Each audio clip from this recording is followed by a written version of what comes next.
Hello, Bonsai friends. This is Evan Pardue of Underhill Bonsai, and welcome to episode 44 of Little Things for Bonsai People, the podcast.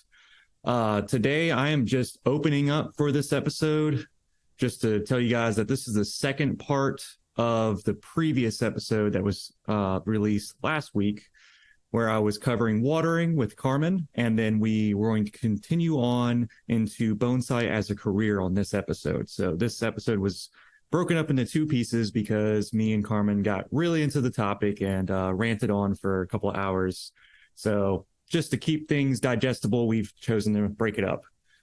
Before we get started with the rest of the episode, I'm going to mention that the podcast is sponsored by our amazing patrons. Head on over to Patreon/Little Things for Bonsai People to become a Bonsai Best Bud. And without the support of all the people listed here, we would not be able to make this show possible, and also some of the goodies that are coming in the near future. Start the list off with Tori Solis, Vicky Auth, Warehouse Rat, Boyd Snellgrove, Ricky Ruins, Joshua Bentley, Snappy Chappers, Ryan Giordano, Jill Jenkins, Justin Knight, Backyard Bonsai Australia, Greenwich Gardens, Taylor Peacock, Chase Pertweet, Austin Atkins, Karen Coswell. I'm pretty sure I've been saying this one wrong every episode. Is it Unryu in Bonsai Garden, which is, from my understanding, that's in Australia as well. Luis Torres, AC Castle, and Bonsai Marine. Thank you guys so much for sponsoring the show and helping us grow. And like I said, if it wasn't for y'all, we wouldn't be able to continue to do weekly content for y'all. Thank y'all so much. The patrons also have a really cool little Discord chat little group that they developed where we're doing the cutting challenge that was mentioned in an earlier episode. Also, we have tree critiques. We have a couple of tree critiques I know that we need to visit, but we just keep on finding more and more things to talk about. So we're just adding more things to the queue. So if it wasn't for them, we wouldn't have all these great listener questions, great tree critiques, and all this other stuff going on that's coming down the pipeline. And then I also need to mention every single episode, don't want to fail to mention Matt O'Donnell, our editor. He is located in Nashville, Tennessee. He is an audio engineer, and he also plays bass. He's really good guy. He cleans up our show. He makes it sound really great. If you are interested in working on a project with Matt, you can head over to mattodonnell.com, ODONNELL.com, and you can fill out a contact form to start on your own project with Matt. So a couple of announcements before we get into the second part of the episode. New. This is brand new. This is old news. So in the past, we've done some t-shirts. There are still a couple of designs, like there's the original logo design and also a design on Mike's website over at kitsunebonsai.com of a hands holding a sapling, like a seedling coming out. But you can still purchase those over at his website. But I have gone through and I have printed high quality Little Things for Bonsai People shirts. They're going to be pocket shirts, like pocket tees with a little pocket on the right side. And they're going to be printed on, or they're already, at the time of this recording, they are pretty much ready. I just have to find a way to push them out so that they can be purchased online. Our Bonsai Buds have full access to this already. We have a couple of pre-orders. And if you would like to see some of the shirts, if you're a fan of the show and you're not interested in becoming a patron, but you would love a shirt, you can email me at evan@underhillbonsai.com. The t-shirts are going to be black and white. The white design has the Little Things for Bonsai People logo on the pocket in the front. And then on the back, it has the Under Construction Bonsai logo that I've ran in the past. It's a very exclusive logo. A good friend of mine created the image. Her name is Tiffany Nesbitt. She is located in Austin, Texas. She is currently an art instructor and functional pottery maker over in that area. She is well studied. She graduated with her master's in art. So one of the best art schools in the South here. So yeah, I would say go over to Tiffany Nisbet's website, check out her stuff. She's even shown some of her pieces in the New York Museum of Art. It's pretty awesome. We're lucky to have done that design. I'm good friends with her, so it's really cool. And then the black shirt that we have is going to also have the Little Things for Bonsai People logo on the front, on the pocket, and on the back. It has a little windspool design, kind of like a simple line drawing of a tree that's been stumped with a little twig sticking out the top, with nice big bold letters on the back, so everybody knows. And it says, "I went to a bonsai workshop and all I got was this stump." And as a joke, as an inside joke amongst other bonsai practitioners, when we go to bonsai workshops and we get to work with someone like a bonsai professional or master that we've been looking forward to working with, and we bring a tree we thought has a lot of promise, and then the best solution that they can come up with is to cut it down into a 2 to 3 inch stump, and they say, "Grow it out. It'll be really good one day. I promise you from this point, this will be good." And it's always seemed like a kind of a chest falling reaction. But let's make light out of it and make a little quirky shirt that you can wear around your bonsai buddies, and it's a great conversation piece starter. And for those who don't know bonsai, then you can explain to them the grievances and the process art that is bonsai. So yeah, those shirts are going to be really high quality. They're printed on Comfort Colors brand shirts. They're very thick. They last a long time. A friend of mine has printed them for me. He has his own brand called Unhollowed Designs. You can go over to unholloweddesigns.com and go check out Jonathan's. His name's Jonathan Wagner. Go check out his designs and the shirts he has available. My shirts will be $30 a piece for both the black or the white designs. And they are screen printed. So after multiple washes, the logos and the prints will not come off. They won't crack. They won't stretch. They won't shrink. High quality shirts. Love Comfort Colors. I have quite a few shirts that I've gotten from other events and businesses and bands that I like with these shirts. Are great, really great quality. If anyone is not aware of nationals, there's going to be in the United States here is the 8th National Bonsai Expo. It's going to be in Rochester, New York.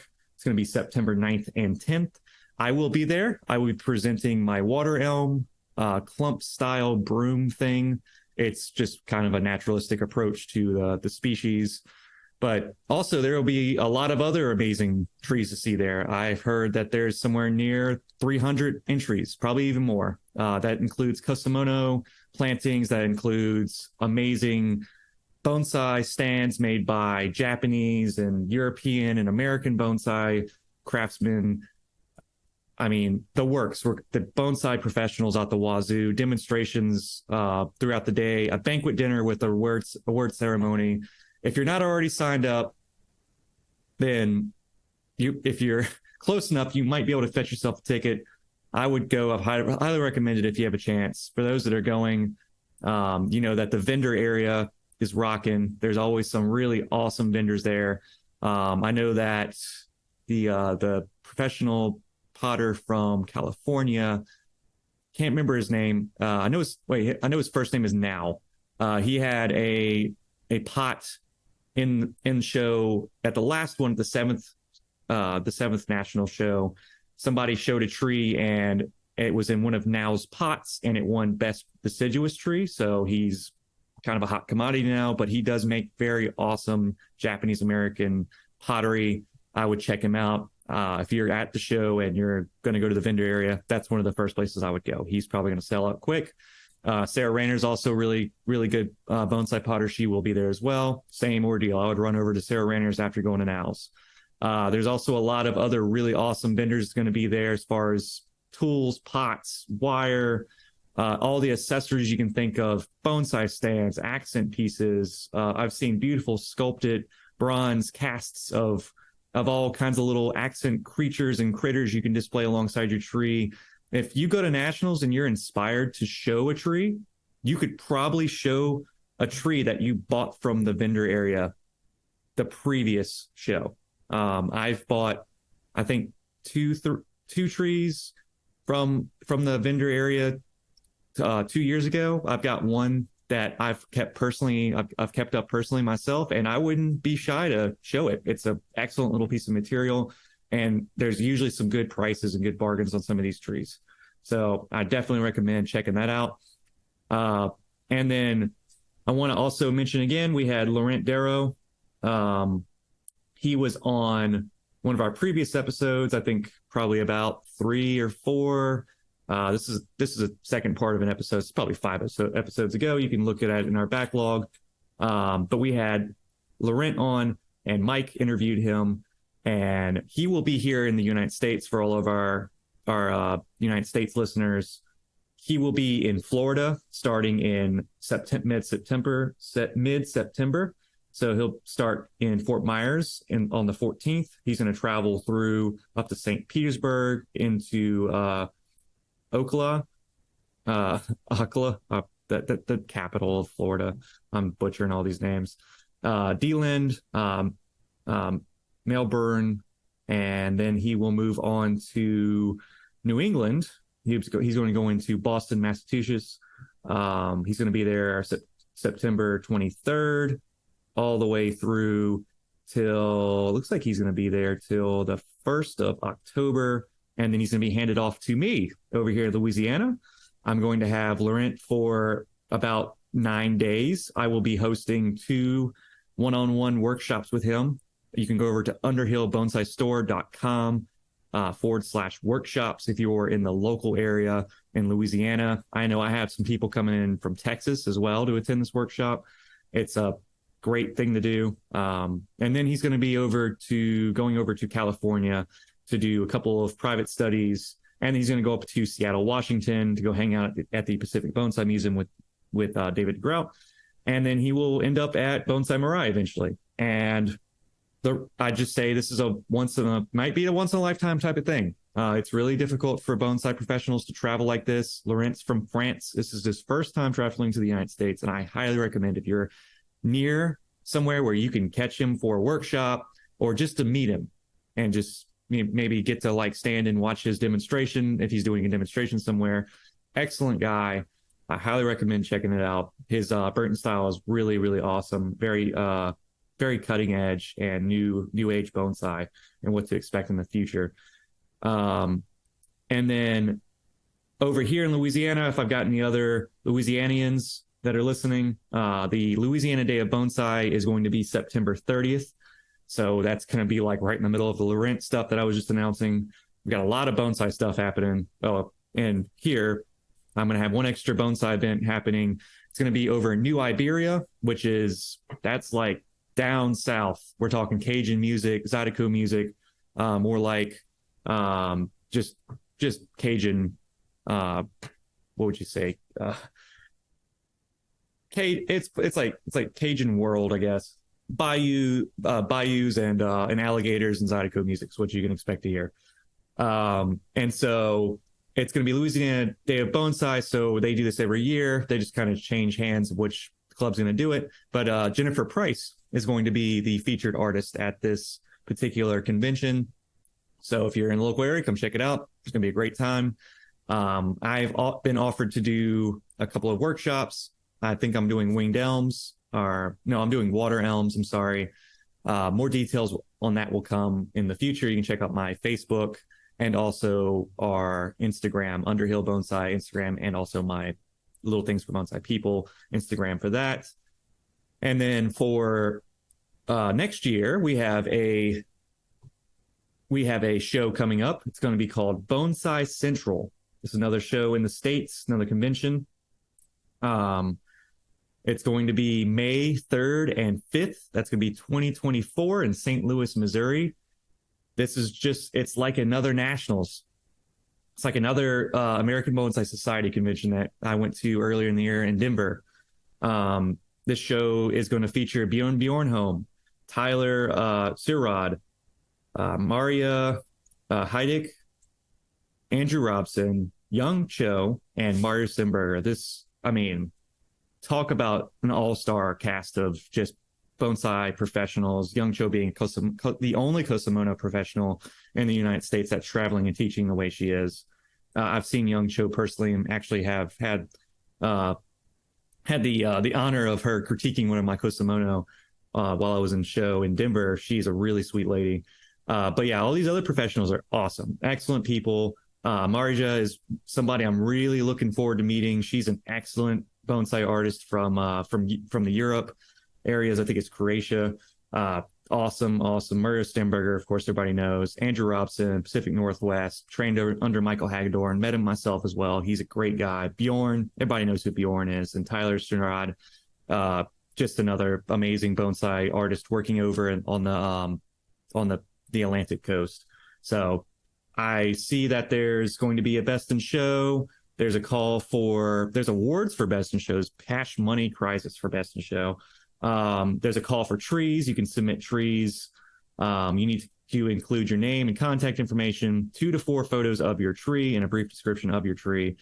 And then their slogan, bringing the best to the Midwest. I will be at this show as well. I will be presenting a tree or two, depending on the size of the crowd and the number of trees submitted. I will also be vending at the show. So I'll be selling various Underhill bonsai merchandise, including a lot of stuff that I deal with here. So I expect to see a lot of bald cypress yamadori from me and other Louisiana native and Southeast native plants. But yeah, this is a busy time of the year. So if we sound tired or if things are getting a little stretched with the show, just keep in mind that a lot of traveling is about to happen. I'm going to be on the road next week, traveling to the national show to present my tree and also meet up with Carmen. And me and Carmen are going to be meeting up with a few of the bonsai best buds that I've been told will be at the show. We'll be hanging out, taking a few photos, and showing off basically the environment of the national show. It's a great show. And me and Carmen are going to do a little walkthrough. We'll try to get some video footage of us exploring the venue and the vendors and just whatever happens. I'll be driving 20 hours, so I've got plenty of time to kind of, dink around and do my thing. But the next episode that we have in the queue after this, I'm hoping to sit down with Randy Bennett, just an old master of bald cypress bonsai down here in Southeast Louisiana. Was trained by Von Banting and worked alongside Guy Guidry, worked with John Naka, worked with Ben Oki whenever they would pass through. He's always been a strong figurehead in the Greater New Orleans Bonsai Society. So man's been in the bonsai game for 30 plus years, very knowledgeable, very experienced, and especially in the old school and bringing into the new age of just Southeast bonsai and the flat top bald cypress styles, which he's writing a book on, which is amazing. So can't wait to sit down and have that conversation and present that episode to you guys. This is where my heart is with the Louisiana and the bald cypress flat top design bonsai trees. I hope you guys enjoy the rest of this episode of me and Carmen talking about bonsai as a career. Catch you guys on the flip side.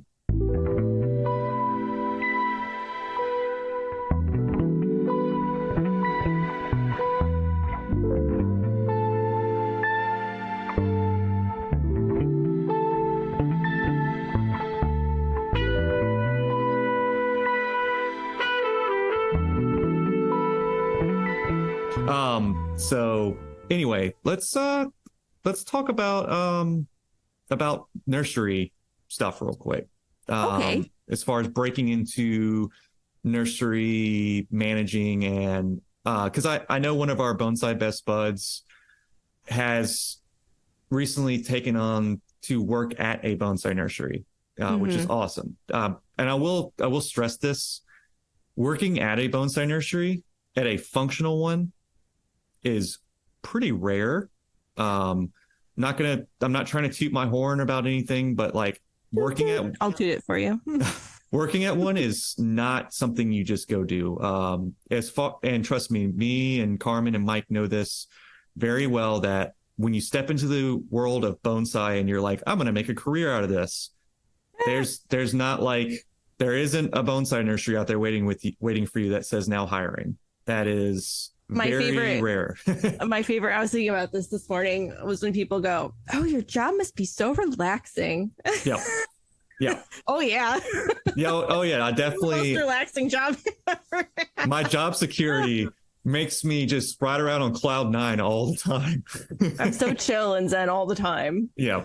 No, if you are seeking zen and don't do meditation, we get into these conversations with Mike. You do get past that point of the stress and the worry and there's definitely times where I'm totally zenning out doing when bonsai, you go into a flow is achievable in bonsai. So we're not naysayers in like, don't do it because, but if you are going to work at a bonsai nursery, if you're going to manage a bonsai nursery, do not do that. For any kind of don't do this job. It's very hard. It is very hard, but also there's a lot of takeaways. Yeah, there's a lot of takeaways from this. I would say if you want to work at a bonsai nursery and you get that opportunity, by the way, bonsai best bud that got it. Sorry, I'm just kind of going through it, but you know who you are. He knows what he did. He knows what he's chosen. Yeah. So you can go in, and if you get that job, that's amazing. I'm very happy for people who are able to pursue this and make a career out of this. It is a very unique way to make a living, and it almost feels like you're making a living under the radar because there's no textbooks. I mean, from under the radar, you're not under the radar. You're off the map. You're off the grid when it comes to careers. Because there's no map, there's no how-to, there's no like running a bonsai nursery for idiots guide that was written like in the 90s. Like there was none of that.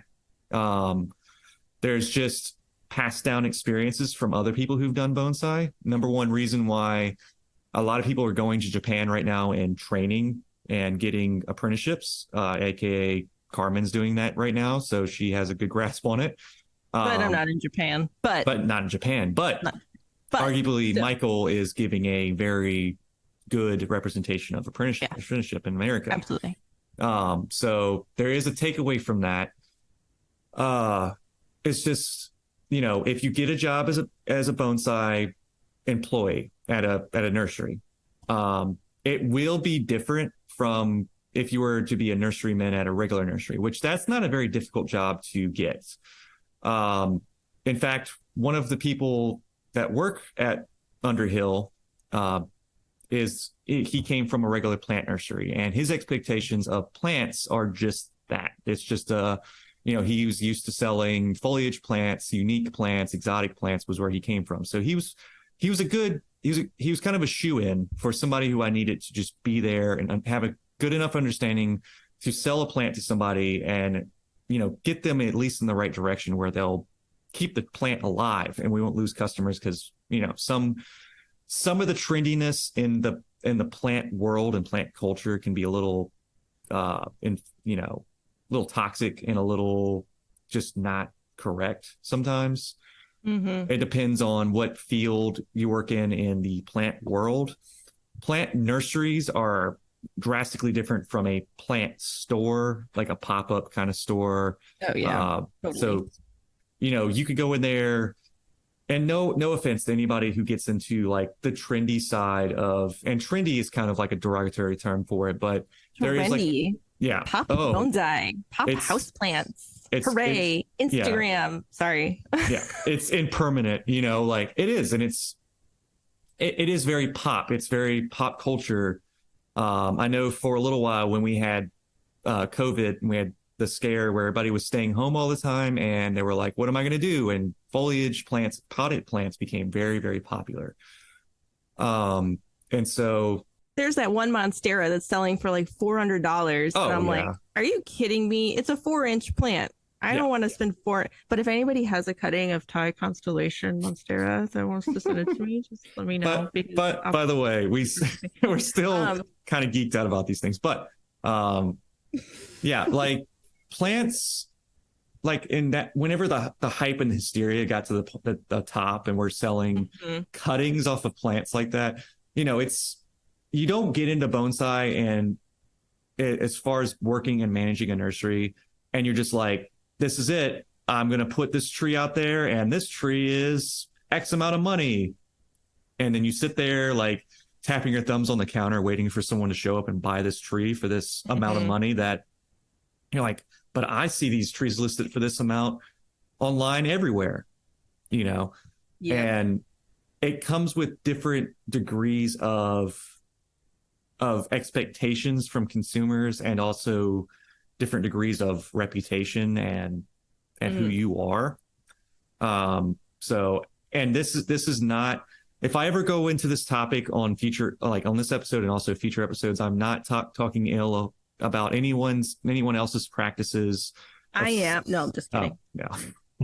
Carmen's got a lot of opinions.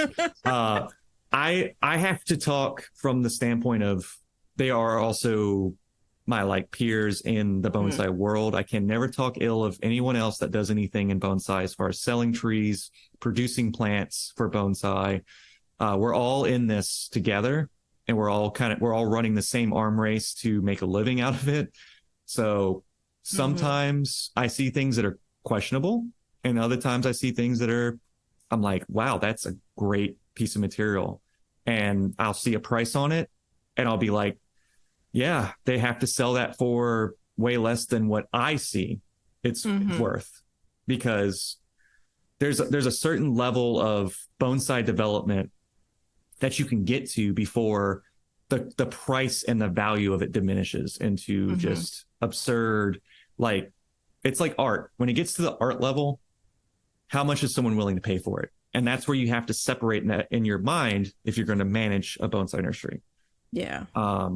Is that everyone starts somewhere, and everybody needs beginner materials. Everybody needs fertilizer and pots and plants and soil and wire and tools and et cetera, et cetera. Those factors have to be all considered before you're like, I spent 20 hours wiring this juniper. Now it's worth this amount of money. And that's all you did. You know, and that's the scary part about managing and running this, my nursery for, you know, it's a good point for me, is like, I could sit there and wire a juniper for somebody and spend 3 days doing it, and then turn around and the nursery hasn't made a dime. You know, so there's this, there is that constant power struggle. For some reason, power struggle is just that's like a piece of my vocabulary. I just say it all the time. But there's a struggle of balance, like we were just discussing earlier, with like fertilizer and water. It's like there is a balance there of maintaining the nursery, maintaining the plants, and maintaining the customer base. That is something that you have to constantly juggle. It's really hard to do all of that on your own. And I mean, in Michael's situation here, Crataegus, it's, you know, we grow and care for plants, but we're more of an educational, a garden for education rather than a garden for sales. So we don't have that pressure of designing and styling and growing and prepping and trying to make ends meet for sales. You know, but when you're doing all of those things, and just as one person, it's nearly impossible, because running a nursery and being, you know, the kind of the technical artist, it's two very different skill sets. And you can have both of those skill sets, but how you balance between doing, you know, the artistic work versus just growing and caring for the plants, that can really determine how much you're making. Like, are you making money on sales this week, or are you making money on clients and developing trees this week? You know, it's like, it's really tricky to do both things at the same time, especially just as one person. So, and this might be sensitive for some people. Yeah. For some people that pursue bonsai professionally, I don't hear a lot of bonsai professionals being transparent about having a comfortable living, like making a living off of bonsai. Right. Usually it is. And usually it's kind of embellished in this like surface level of, here's my trees that I've worked on. This is what I do. This is my style. This is where I go whenever I, do bonsai. And here you see me at this show. Here you see me meeting this person. Here you see this thing I did, blah, blah, blah, blah. I'm over here shaking hands and kissing babies. And it's like, that's not, I mean, that's far from the truth of what it is. Yeah. It's part of it, but that's the marketing piece, I guess. That's showing the nice side of it. There's a lot of other hard it's a stuff. Small business management is kind of what it comes down to. And kind of the one thing that I got into the nursery, and I will, like, being transparent about it, is as soon as I stepped through the doors of that nursery and I was handed the key, and I went and Doug was like, "You're the manager now," and like the door shut, and I was sitting in this like 10-acre nursery by myself. Oh my God. And I'm just like, I have no idea what I'm supposed to do. And honestly, I sat there for almost a month and I almost did nothing because I didn't know what to do. Yeah. I talked to people that came in. I trimmed some trees back that I was like, I know how I would treat this if it was my tree, but I don't want to be one of those kind of guys. It's like, oh, I'm going to go and do all this. And I didn't know that at the moment when I had started. I was like, I was like still separating that in my mind. And oh my God, just the bookkeeping end of, I mean, I'm terrible at bookkeeping. Like, if you think you're bad at keeping your finances in order, try running a small business. It gets really out of hand if you're not good with finances. You have a program for it? Yeah.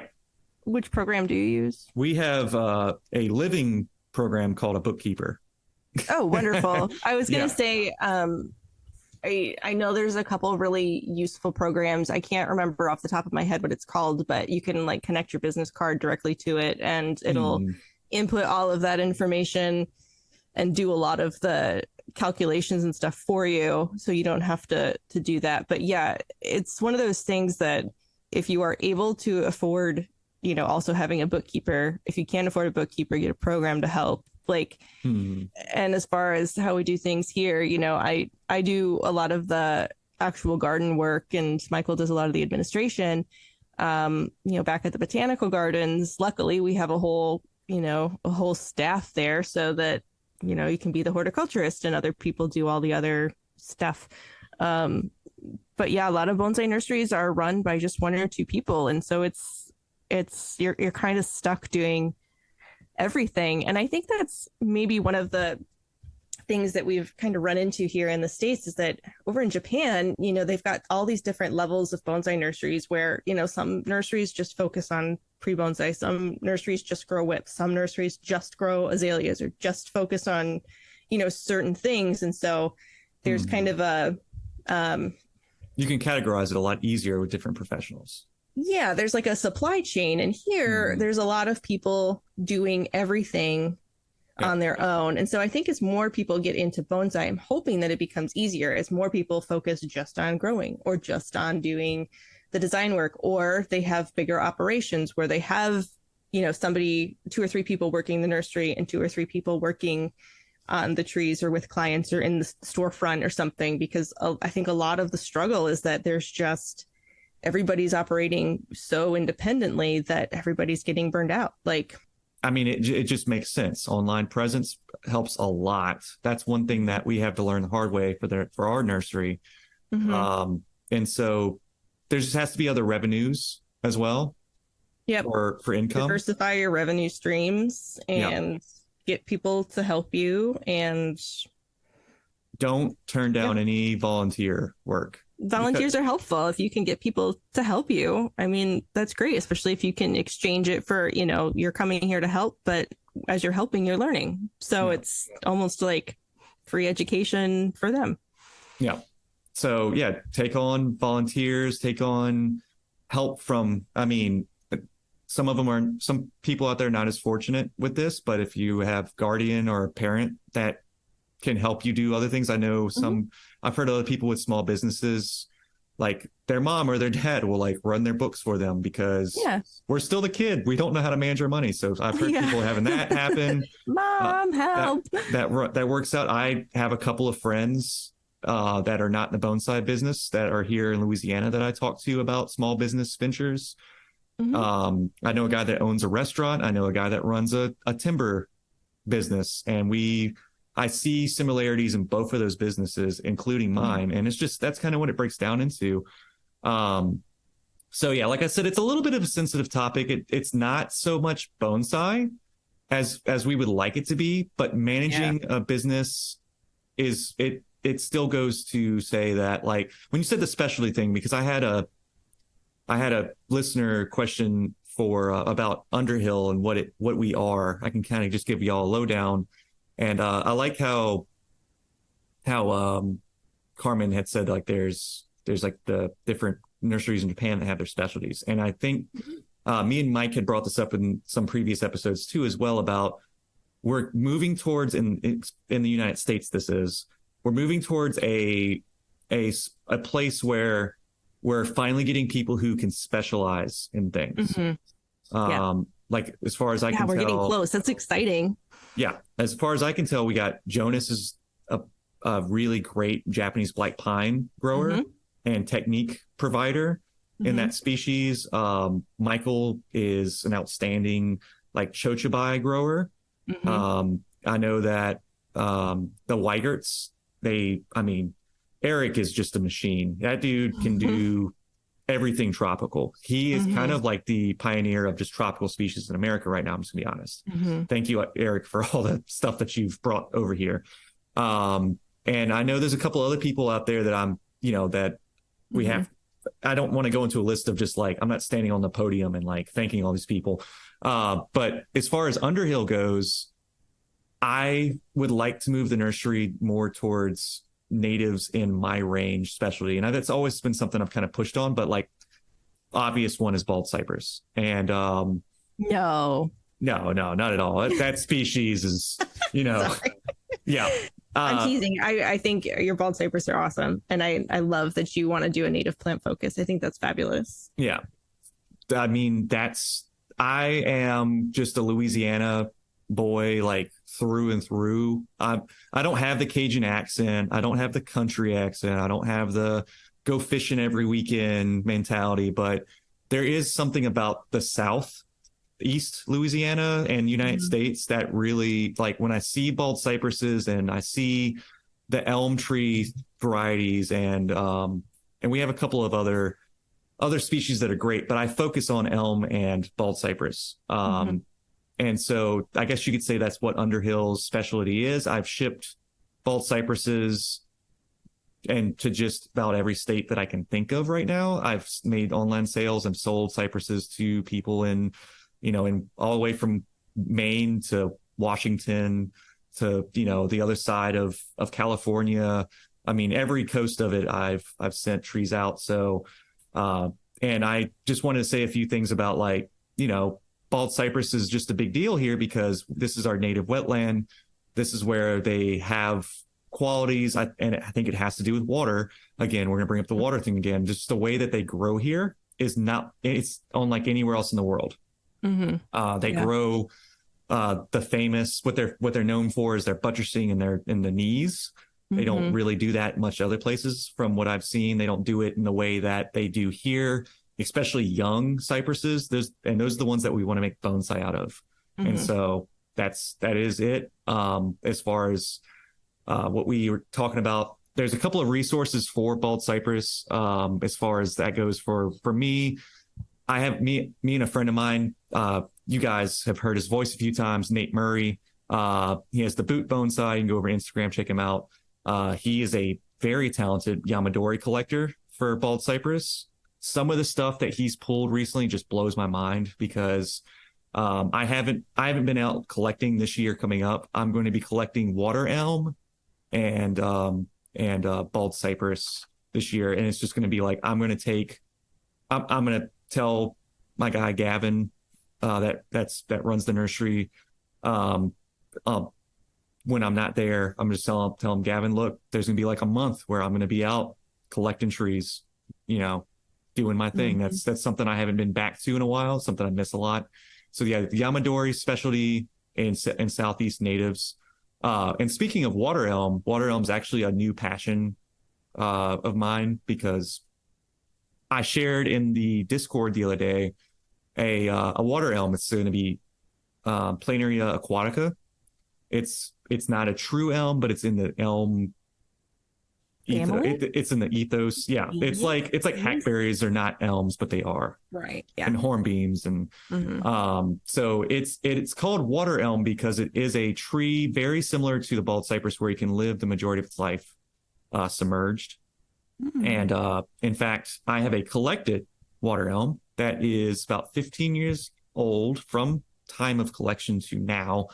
I submitted it to the national show.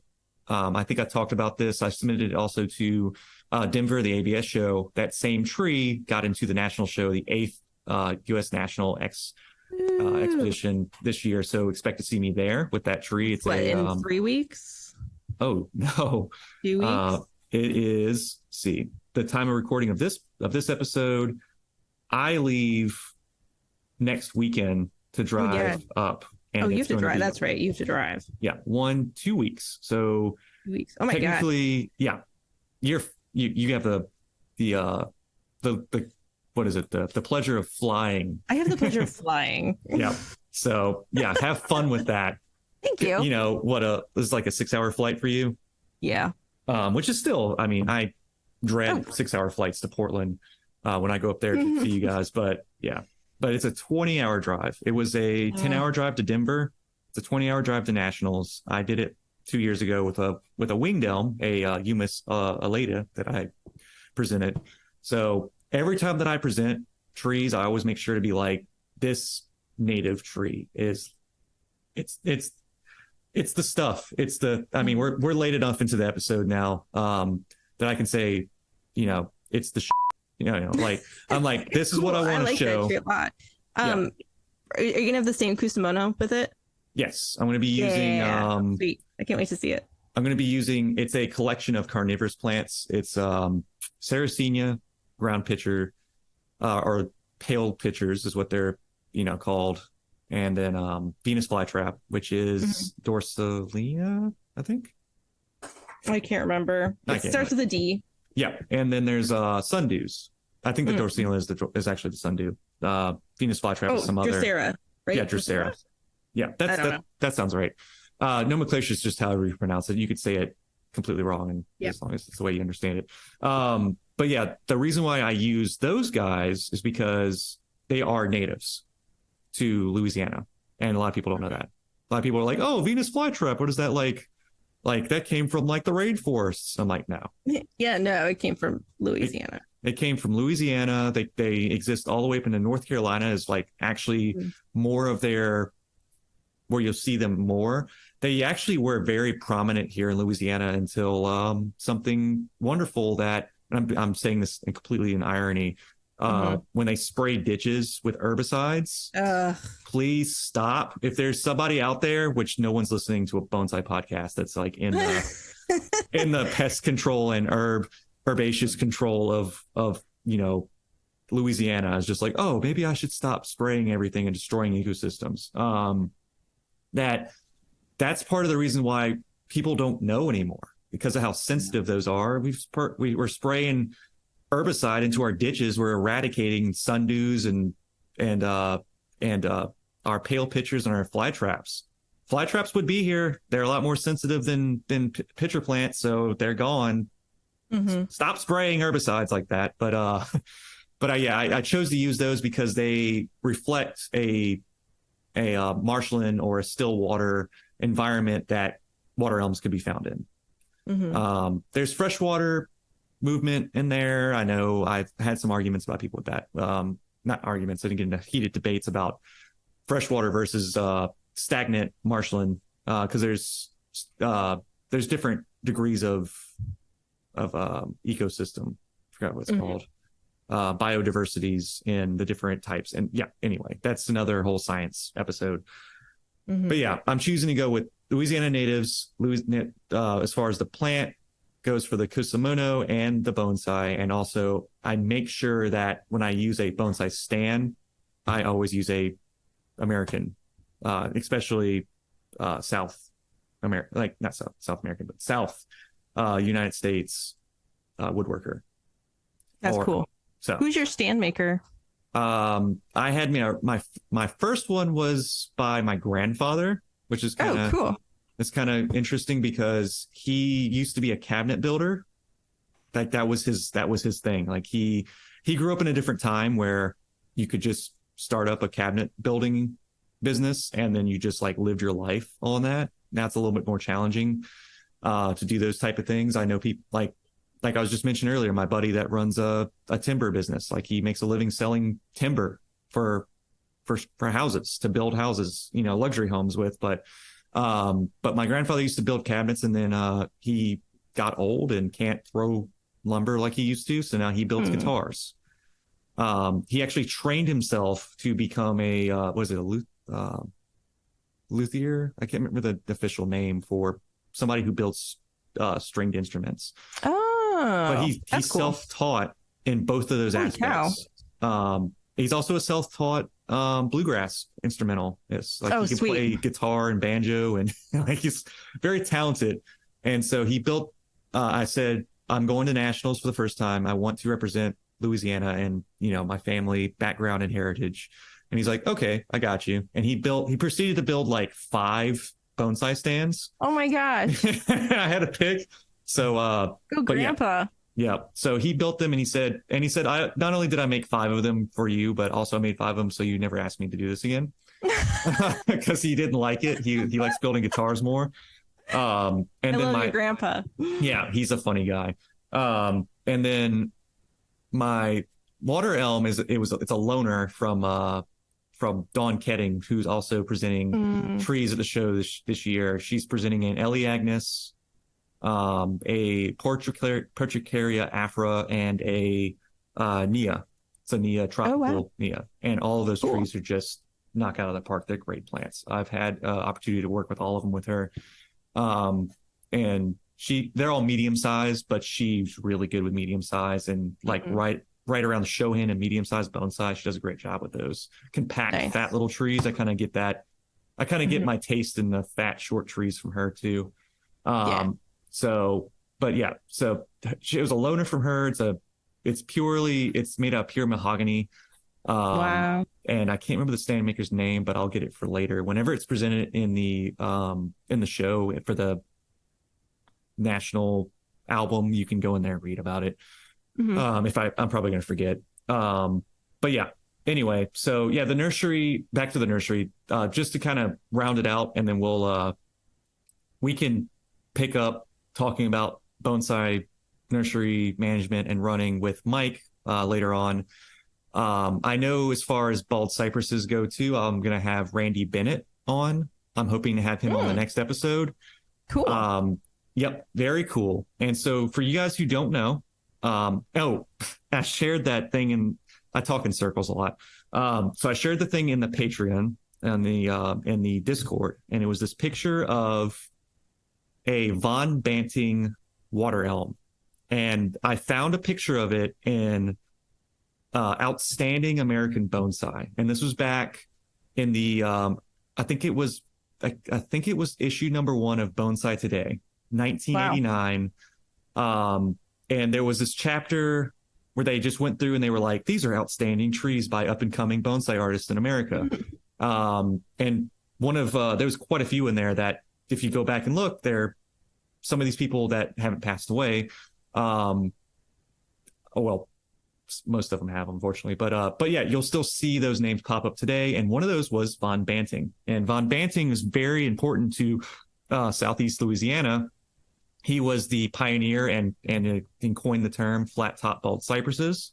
He started the Greater New Orleans Bonsai Society. I can't remember the exact year. I think it was 1967. I'm probably wrong. But he started it way back in the cut.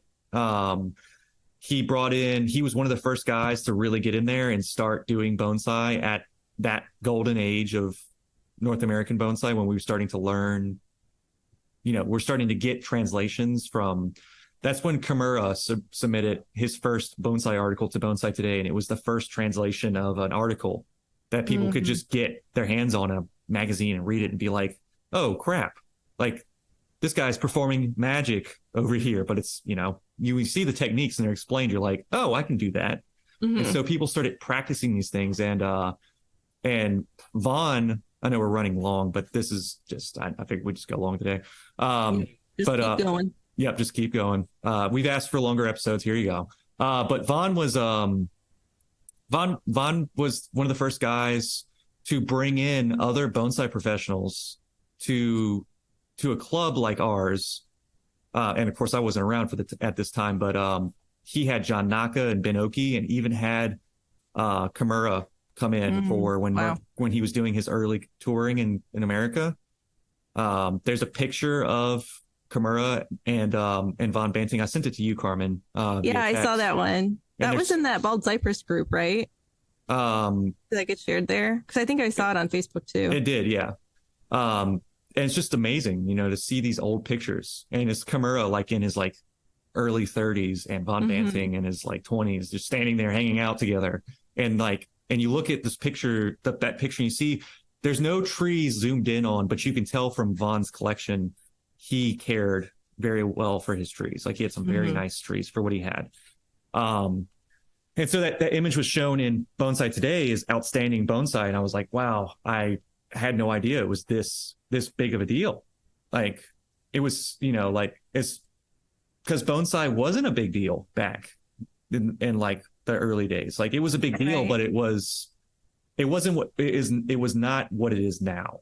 You know, we're talking about earlier with people with online platforms. Like Bonsai Today was the magazine you read to get information about bonsai in America, and that was it. You could get like publications and stuff, and books and stuff from other people that were putting out books at that time.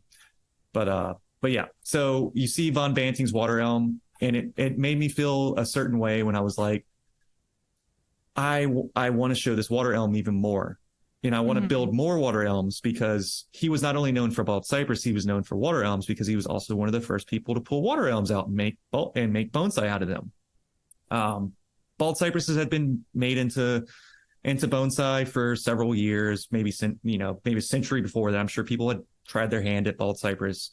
But like water elms were kind of like the buttonwoods with Mary Madison. They were just really understudied. No one was really messing with them. They were a species that was kind of looked at weird. They're like, what is that? I don't know. It's just some trash tree that grows along the coast.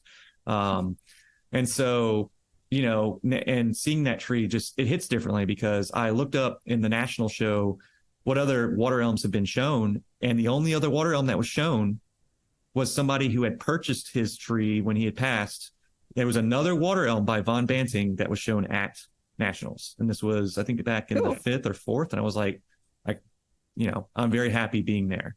And so and I remember I talked to some people, and they're like, I don't have species to have them just because I'm trying to collect them all, right? But for me, it's more of a personal thing for these native species. So that's kind of my feel. I love working with native species, and I think there's a ton of them that just haven't been utilized, and I think a lot of it is because there's nobody who's worked with it before, and so it's a lot easier to work with the species that people have worked with for 50 years. Like everybody knows how to, well, not everybody, but there's people who know how to grow juniper, there's people who know how to grow Japanese maple, trident maple. Like these have been used for a long time. If you pull up a witch hazel, like, okay, people might not know how to grow, and a lot of people can't even identify witch hazel. It's like, okay, and oaks, which are starting to become a thing, but like, what about surfaceberry? Or oh my god, surfaceberry is awesome. It's one of my favorite shrubs of all time. I'm gonna do a deep dive into them and start growing a bajillion bonsai of them. But all these other native species, like there's no playbook, so people don't explore with them, or they grow them for 2 or 3 years and then decide they don't work as bonsai, because you need more than 2 or 3 years to work with something to really figure out how to grow it. I have a friend who's working on big leaf maple. Ooh, interesting. Yeah, and cottonwoods. And you wouldn't necessarily think those work well for bonsai, but let me tell you something. They do. So it's all this experimentation. You have to give it time. You have to be patient. You have to try different things. And again, that's kind of where the whole horticultural aspect comes into it. Yeah, let's do Bonsai Hort 101. Yep, I think we should definitely do that. That's something that we're ever approaching the 50th episode of this podcast. Oh, that's right. We've got 7 more to go. What are we doing for 50? I forgot. Tell me. We're doing teasers. We're not just going to come out and say it.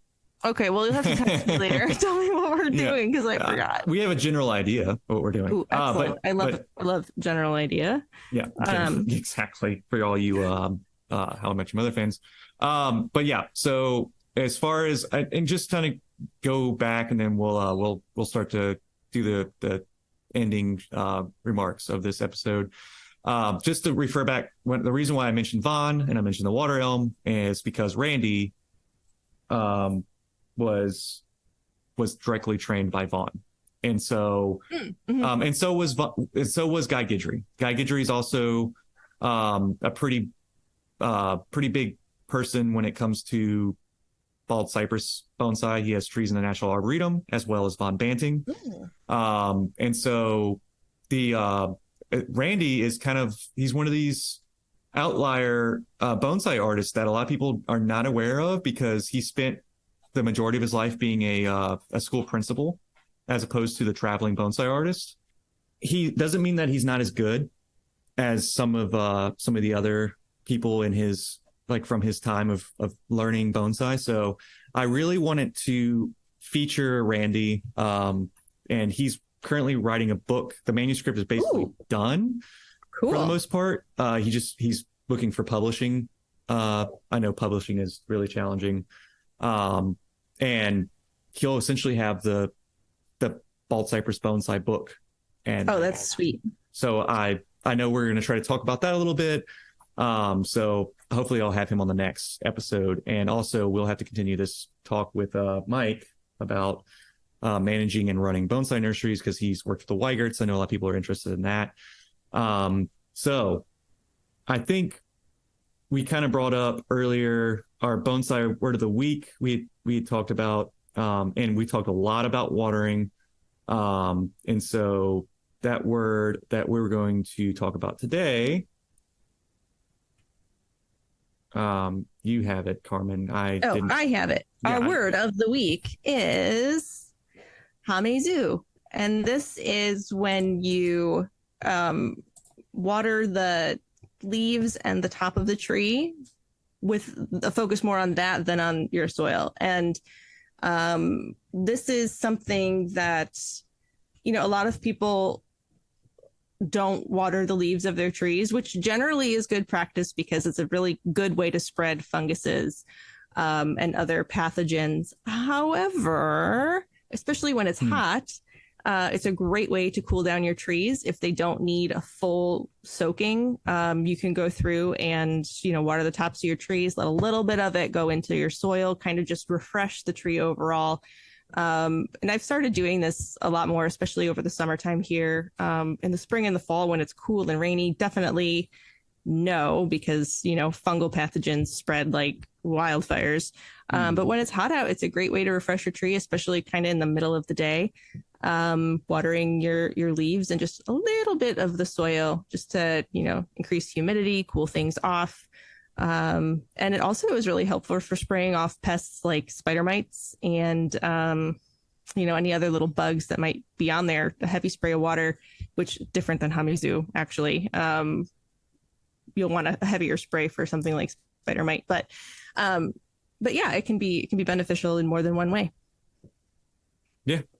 And it kind of goes back on the conversation we had about water earlier. And I mean, I hear a lot of people get into it and say, don't water the top of your tree, water the soil instead. And sometimes you water. Yeah. In general, yes. But however, I think they do a lot more hamezu in Japan. And I think when it's hot out, it's oftentimes a good thing to do. If you know you have a fungal pathogen in your yard, maybe skip it. But it can be a really helpful thing to do for your trees, especially when it's super hot. Yeah. Yep. Awesome. Yep. Go use that. What was the word again? Hamizu. Hamizu. The act of moistening leaves with water. Hamizu is done to replenish the water for leaves and adjust their surface temperature. Yep. Thanks, Google. Yep. Thanks, Google, and thanks, Michael Hagedorn for. Yeah. I was taught that here by Mr. Michael Hagedorn. So yeah, let's go ahead and start wrapping it up. Okay, bye. No, not yet. Okay. I know we ran a little long on this one. There was a lot of things that I feel like I kind of just was going to get out really quick, but now that we're going to get to the end of it here, let's talk about Laurent Dario. He's going to be in the United States very soon. This is important because a lot of our listeners here in the United States, this is a great opportunity to learn from somebody who has a very unique and very cutting edge design and style called Burton style. Yep. And Mike has recently released his touring schedule on Mike's Facebook. You go over to Mike Lane's Facebook and you go to August 16th, his post there. You can get more in detail here. I'm not going to break it down to every single place that he's going to be. He will be in Florida in September. On the 14th, he's going to be in Fort Myers, and he'll be there until the 16th. He'll go to St. Peter's and then St. Petersburg, and then he's going to hang out and he's going to travel through a couple of other towns. Like I said, I'm not going to go too much details, but I see D&L Bonsai Nursery on here. I see Schlesie's. Wow, sorry. I'm not going to try it. But there's more bonsai nurseries down there, very well-known bonsai nurseries that are going to be hosting him. Then he's going to go to New England. He's going to be part of quite a few things here. He's got a lot of different places he's going to be stopping for some events and for some bonsai clubs. And then in October, starting on the 2nd to the 4th for New England, that was going to be the 23rd to the 1st. In October 2nd to the 4th, he's going to be in Louisiana. We're going to be having him at Underhill. He'll be there working with me, and then we'll have workshops on the 5th and the 6th at Underhill Bonsai. You can sign up for that, work with him. We're full on Thursday, and Friday still has like 2 slots left. We are very limited on that right now. And then I believe on Tuesday, I've missed mentioning that, but on Tuesday he'll be at the Baton Rouge Bonsai Club, and then over the weekend he'll be with us there. Then he'll be in California. He's going to be at a lot of places. California, he's going to be at the Los Angeles and Country Private with Kimura Bonsai Nursery. And then he's going to go up to Seattle. So California. I got to try to see him when he's up at Pacific Bonsai. Yep. I got to try to get up there. Yep. Seattle, he's going to be with David DeGrout at the Pacific Bonsai Museum. Also he's going to be with Mariah and Ryan Neal. And then it looks like from there, it's just kind of, things are just kind of getting announced as they're going to go. So this is an amazing opportunity. The reason why I mention it is because it's not common for someone to travel overseas and teach bonsai anymore. It used to be a very common thing when Japanese artists would come over and teach. Now with the internet, people have found it just easy just to share their content and make videos and just kind of hang out.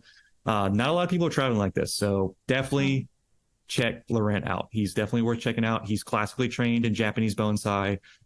He's developed it into his Burton style. Awesome work. Very amazing work.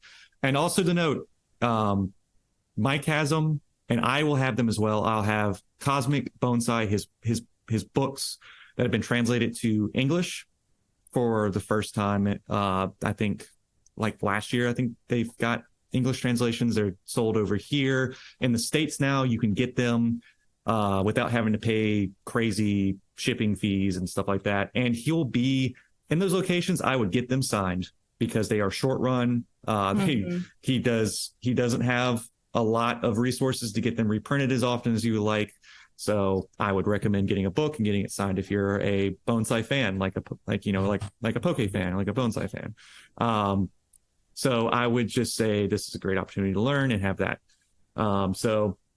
And if you've listened this far into the show, and it's just your first... sorry. No.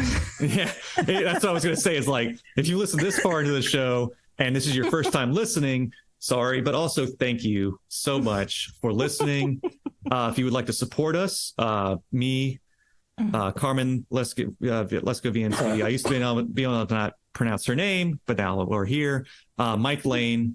We all have separate social media accounts that you can follow. But if you want to support the show, first and foremost up front, you want to go to patreon.com/little things for bonsai people. Become a bonsai best bud for $5, only $5. And you can get into the Discord. You can chat with us. You can submit listener questions and comments and critiques. You can also just become a bonsai supporter, just a general supporter for $1. And just support us. If that's all you got, that's great. And if money is not really a thing for you and you're just like, I'd just rather just listen to these guys, please follow us. Please share our episodes, like and follow whatever you're listening on.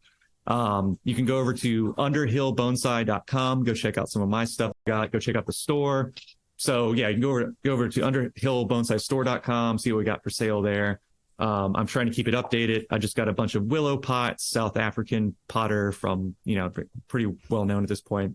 Really good pots. We just uploaded all those. Go check out all that stock we just uploaded. Saying that because me and Gavin worked really hard to put 300 plus pots in the inventory and online. So, and then for just shout out for Mike, you can go over to ketsunebonsai.com. Mike is a professional bonsai artist in South Florida. He lives in Fort Myers, or he's located in Fort Myers, more like. He travels up and down the state doing private studies and lessons and classes and workshops. And Mike's a very busy guy. He even goes to Texas and he does shohin work studies with people in bonsai clubs in Texas and Louisiana. He started picking up Louisiana classes for shohin. He's doing the Lord's work in bonsai. And then for Carmen, you can say what for Purple Pot Society and whatnot. Oh, sure. Yes, you can follow me. My personal Instagram is Becoming Bonsai. And you can also follow the Purple Pot Society, which is the National Women's Bonsai Group, of which I am a co-founder. We're on Instagram at the Purple Pot Society, purplepotsociety.org. And let's see. And I think that's it. That's enough shouting Where else out. am I? I don't know. I think just now, because becoming bonsai is kind of your thing that you'll stick with, so you can see the future of your work there, I'm assuming. Yep. Yeah, that'll be sorry. I need more coffee, I guess. Yeah, that's where you can find me personally. I post most of my stuff there. A lot of animal pictures. Yeah. Some bonsai. So yeah, thank you guys for listening, and we'll catch up with you all on the next one then. Bye.